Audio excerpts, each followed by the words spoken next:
is Lisel Tejada, 25 years old. My religion is Catholic. I'm single. I have 2 brothers and 1 sister, and I am the youngest in the family.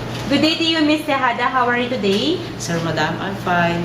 What do you think are the right attitude and characteristics of a good domestic helper? I am honest and responsible, loyal, and patient. So how will you avoid your homesickness? Sir, Madam, I will keep myself busy to do my work.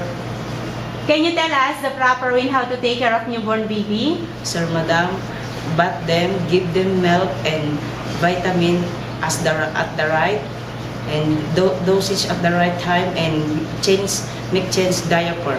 So what if he committed mistakes? What will you do? Sir, Madam, I will say sorry and promise not to do it again.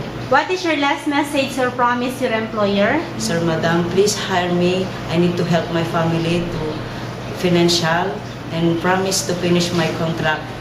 Thank you, Ms. Lizelle, and hope to see you soon in Singapore. Sir, Madam, thank you.